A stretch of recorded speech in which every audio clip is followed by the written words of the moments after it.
Hello everyone, welcome to Naira study. अब आप सब कैसे हैं? आई होप कि आप सभी बहुत अच्छे होंगे और अपनी स्टडी को भी बहुत ही अच्छे से कर होंगे। फ्रेंड्स, आज के वीडियो लेक्चर में हम क्या डिस्कस करने वाले हैं, तो पहले इसको समझ लेते हैं। जो आपका पवन सीरीज हो जाता है, इसमें सामाजिक अध्ययन जो सब्जेक्ट हो जाता है, इसके कुछ क्वेश्चंस को कंटिन्यू करेंगे। सो आप लोग वीडियो में लास्ट तक बने रहिएगा, वीडियो को बिल्कुल भी स्किप ना कीजिएगा, क्योंकि हर एक चीज़ आप लोगों के लिए बहुत ही ज़्यादा महत्वपूर्ण हो जाती है। और फ्रेंड्स, अगर अभी तक आप लोगों ने चैनल को सब्सक्राइब नहीं किया तो प्लीज सब्सक्राइब कर लीजिएगा, बेल आइकन को प्रेस कर लीजिएगा और सेशन पसंद आए तो लाइक भी जरूर कीजिएगा, क्योंकि एक लाइक तो बनता है। तो चलते हैं हम आज के सीरीज का फर्स्ट नंबर क्वेश्चन यहाँ से स्टार्ट करते हैं। क्वेश्चन आपका हो जाता है, दिलवाड़ा का जैन मंदिर स्थित है, यानी कहाँ स्थित है? तो मध्य प्रदेश में स्थित है, राजस्थान में स्थित है, उत्तर प्रदेश में स्थित है या गुजरात में स्थित है।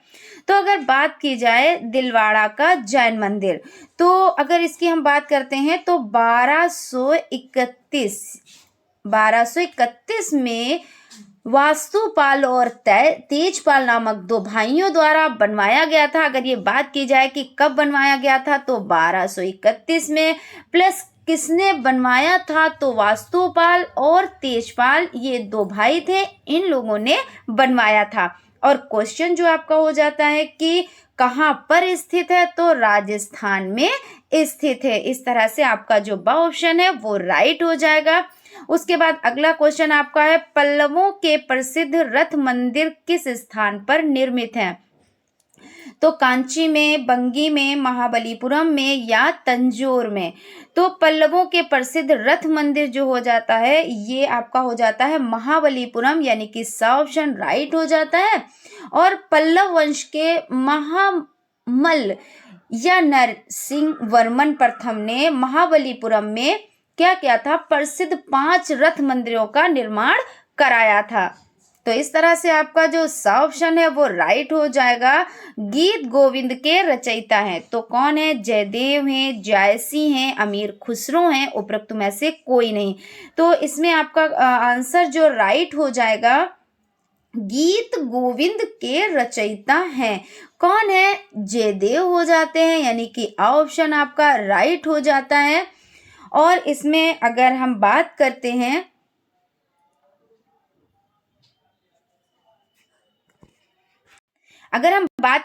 अगले क्वेश्चन की, तो क्वेश्चन आपका हो जाता है, कृष्ण देव राय के दरबार में अष्ट दिग्गज थे।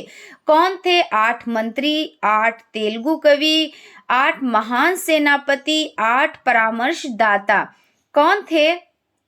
तो इसमें आपका हो जाता है, जो कृष्ण देव राय के दरबार में अष्ट दिग्गज थे वो थे 8 तेलुगु कवि। ठीक है। और 8 तेलुगु कवि साहित्य के 8 स्तंभ माने जाते थे। क्या माने जाते थे? तो साहित्य के 8 स्तंभ माने जाते थे। मानसूनी पवन कहलाती है। क्या कहलाती है? नियतवाही पवन कहलाती है, मौसमी पवन कहलाती है, स्थलीय पवन कहलाती है या सागरीय पवन कहलाती है। क्या कहलाती है? तो मानसूनी पवन जो कहलाती है वो आपकी हो जाती है मौसमी पवन। और अगर हम बात करते हैं तो हिंद महासागर और अरब सागर की ओर से भारत के दक्षिण पश्चिम तट पर आने वाली हवाओं को कहते हैं। किसको कहते हैं? तो दक्षिण पश्चिम तट पर आने वाली हवाओं को। ठीक है। और जो भारत, पाकिस्तान, बांग्लादेश, ये सभी आदि में क्या करते हैं? तो भारी वर्षा कराते हैं। ये आपके हो जाते हैं मानसूनी पवन। फिर क्या कहलाते हैं? तो इस तरह से जो आपका आंसर हो जाएगा मौसमी पवन, ये आपका राइट आंसर हो जाता है। चलते हैं अगले क्वेश्चन की तरफ। आप लोग लाइक सब्सक्राइब भाई करते रहें। अगर चैनल पर नए हैं और अभी आपने विजिट किया है तो सब्सक्राइब ज़रूर कीजिएगा। और लाइक तो आपको हर क्लास को करना रहता है ना, और सब्सक्राइब तो आपको एक ही बार करना रहता है। वायुमंडल के सबसे अधिक गैस की मात्रा, तो वायुमंडल में सबसे अधिक गैस की मात्रा तो ऑक्सीजन हो जाता है, नाइट्रोजन हो जाता है, कार्बन हो जाता है, हाइड्रोजन हो जाता है। क्या हो जाता है? तो इसमें आपका जो आंसर हो जाता है वो नाइट्रोजन हो जाता है। और नाइट्रोजन अगर इसकी मात्रा की बात की जाए तो 78 08% हो जाती है। कितनी हो जाती है? 78.08% ये हो जाती है। अब अगला क्वेश्चन आपका हो जाता है 66 सही 1/2% से ध्रुवों के मध्य पाया जाने वाला ताप कटिबंध है। तो शीतोष्ण कटिबंध है, शीत है, उष्णक है, या उपरोक्त में से कोई नहीं है। तो यहाँ पे आपका देखिए आंसर क्या हो जाता है, तो 66.5, जिसको आप 66 से 1/2 कहे या 66.5 डिग्री, ठीक है ना। तो इसमें आपका क्या हो जाता है? शीतोष्ण हो जाता है। क्या हो जाता है? तो शीतोष्ण हो जाता है। भारतीय संविधान में सूची है, 1 सूची है, 2 सूची है, 3 है या 4 है? कितनी है? तो अगर हम इसकी बात करते हैं तो सबसे पहले हम ये बात कर लेते हैं कौन कौन सी सूची है। तो कौन कौन सी सूची है, तो उससे पहले कितनी है और उसके नाम, है ना। तो यहाँ पे तो सिर्फ ये पूछा गया है कितनी है, तो 3 हो जाती हैं। इस तरह से आपका जो सा ऑप्शन है वो राइट हो जाता है। कौन कौन सी है, तो संघ सूची हो जाती है, राज्य सूची हो जाती है, समवर्ती सूची हो जाती है, ये सूचियां हो जाती हैं। और अगर हम बात करते हैं ये सूचियां संविधान की 7वीं अनुसूची में दी गई है। किस में दी गई है? तो 7वीं अनुसूची में दी गई हैं। और शिक्षा किस में आती है? तो शिक्षा हो जाती है समवर्ती सूची का एक ये विषय हो जाता है। किस सूची का हो जाता है? तो समवर्ती सूची का। वेरी इंपॉर्टेंट पॉइंट ये आपको हो जाता है। चलते हैं अगले क्वेश्चन की तरफ। संविधान सभा के प्रारूप समिति के अध्यक्ष थे कौन? सरदार पटेल, डॉक्टर राजेंद्र प्रसाद, डॉक्टर भीमराव अंबेडकर या पंडित जवाहरलाल नेहरू? कौन हो जाते हैं? तो संविधान सभा के प्रारूप समिति के अध्यक्ष जो हो जाते हैं वो हो जाते हैं डॉक्टर भीमराव अंबेडकर, ये हो जाते हैं, ठीक है ना। और देखिए यहाँ पे समझ लेते हैं थोड़ा सा। 25 नवंबर कितना? तो 25 नवंबर 1949 को, कब? 25 नवंबर 1949 को संविधान सभा के अध्यक्ष डॉक्टर राजेंद्र प्रसाद को भारतीय संविधान का अंतिम मसौदा प्रस्तुत करते हुए और समिति के अध्यक्ष डॉक्टर बाबा साहब अंबेडकर हैं, ठीक है। और इसके बाद अगला क्वेश्चन आपका हो जाता है। अगले क्वेश्चन पर चलते हैं। अर्थव्यवस्था में पूंजी का बाजार कौन बनाता है? उपभोक्ता, शेयर, स्टॉक एक्सचेंज, बैंक? तो स्टॉक एक्सचेंज ये आपका राइट हो जाता है। मूल्य मापक का कार्य मुद्रा है। मुद्रा का यहाँ पे पूछ रहे हैं, मूल्य मापक का कार्य मुद्रा का तो सहायक कार्य है या अन्य कार्य है या प्रमुख कार्य है या आकस्मिक कार्य है? क्या हो जाता है? तो मूल्य मापक का कार्य मुद्रा का प्रमुख कार्य हो जाता है। यानी कि आपका जो सा ऑप्शन है वो आपका क्या हो जाता है? राइट हो जाता है। और मुद्रा का सामान्य मापक है और मुद्रा की मदद से अलग अलग चीजों की कीमतों को दिखाया जाता है। उसके बाद चलते हैं अगले क्वेश्चन की तरफ। क्वेश्चन आपका हो जाता है, महमूद गजनवी ने सोमनाथ के मंदिर पर कब आक्रमण किया? तो 1021 से 22 ईस्वी, 1023 से 24 ईस्वी, और 1922 से 23 ईस्वी, या 1025 से 26 ईस्वी? कौन हो जाता है? यहाँ पे आपका जो ये आंसर है कौन सा राइट हो जाता है, यानी ऑप्शन जो है उसमें कौन सा आपका राइट हो जाता है? तो 1025 से जो 26 है, यानी कि जो दा ऑप्शन है वो आपका राइट हो जाता है। और महमूद गजनवी ने भारत पर कितने आक्रमण किए टोटल? तो यहाँ पे आप देख सकते हैं इन्होंने देखिए 17 बार हमले किए थे। कब से कब तक किए थे? बहुत ही इंपॉर्टेंट पॉइंट ये हो जाता है। तो आपका हो जाता है 1000 से 1027। और टोटल इन्होंने कितने आक्रमण किए थे? तो इन्होंने 17 बार आक्रमण किए थे। और इनके जो इन्होंने आक्रमण किया किस वजह से किया, कि क्या मकसद था इनका? तो ये क्या करना चाहते थे भाई?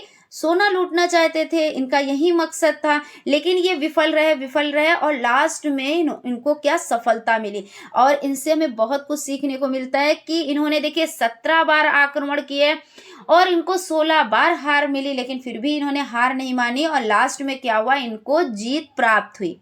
वो बात अलग की है कि ये करना क्या चाहते थे भाई, सोमनाथ मंदिर पर हमला करने के पीछे इनका मकसद क्या था? तो सोना लूटना था। वो चीज़ गलत थी कि भाई यहाँ से आप सोना ले जाएंगे तो हमारा देश क्या होगा भाई, जब ले जाएंगे हमारे यहाँ से कोई चीज़ तो हमको तो हानि होगी। लेकिन एक चीज़ इनसे ये सीखने को मिली कि आप करते रहते हैं वर्क तो कभी ना कभी आपको सफलता मिल ही जाती है। वो बात अलग है कि 16 बार हार मिली लेकिन 17वीं बार जीत भी मिलती है ना? ये चीज़ हो जाती है। तो हर एक इंसान से, हर एक चीज़ से हम कुछ ना कुछ क्या करते हैं, सीखते हैं।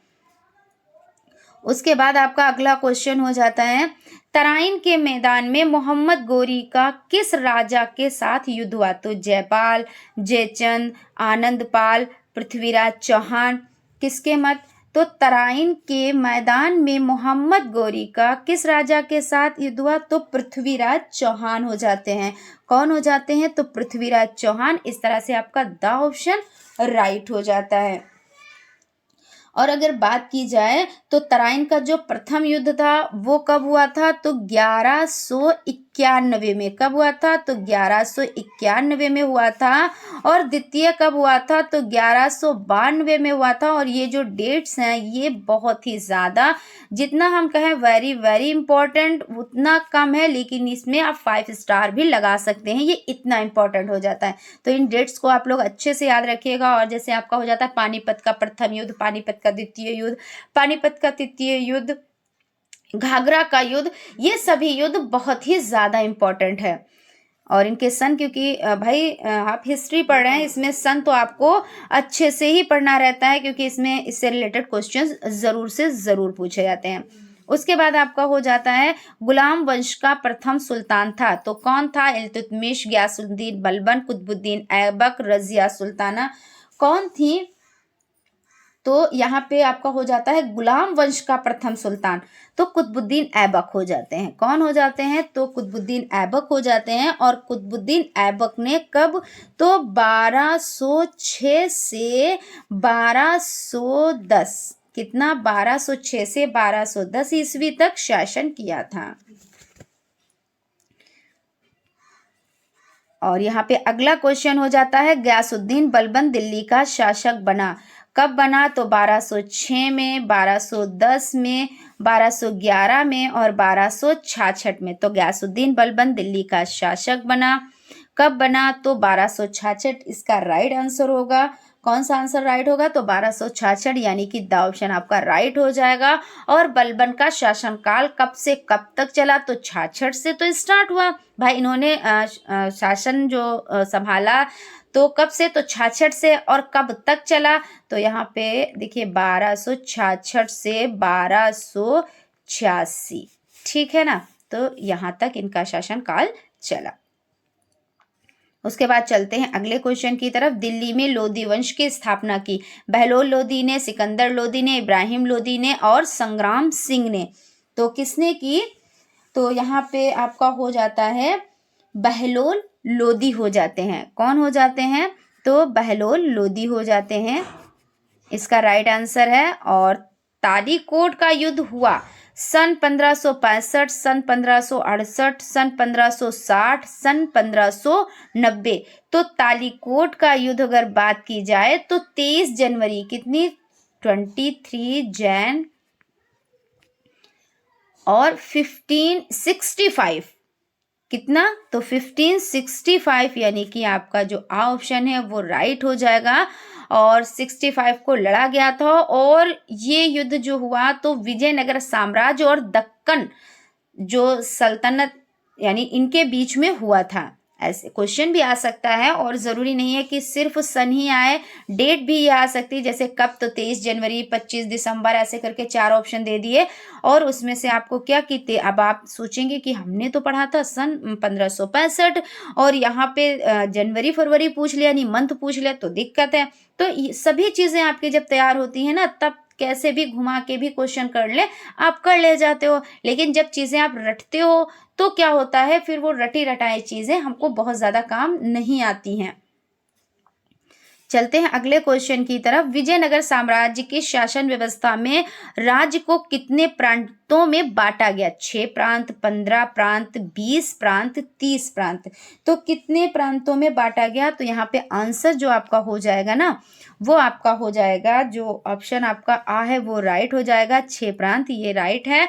पृथ्वी का आकार कैसा है? तो देखिए, पृथ्वी का अगर बात की जाए कि पृथ्वी का आकार कैसा है, तो चपटा गोलाकार वाला है ना, ऐसा तो नहीं है। लेकिन यहाँ पे आपका क्या है, तो आप गोल जैसे कि, तो गोल पे आप टिक करेंगे। लेकिन अगर आपको ऐसा मिलता है चपटा गोलाकार, तो क्योंकि संतरा नुमा है ना, तो ऊपर से हल्का सा चपटा और गोल भी है। लेकिन यहाँ पे ऑप्शन में और आपका राइट आंसर कौन सा माना गया है? तो गोल, और वैसे चपटा गोलाकार, ये आपका राइट आंसर है। बाकी आप लोग भी अच्छे से देख लीजिएगा, इसके बारे में भी समझ लीजिएगा।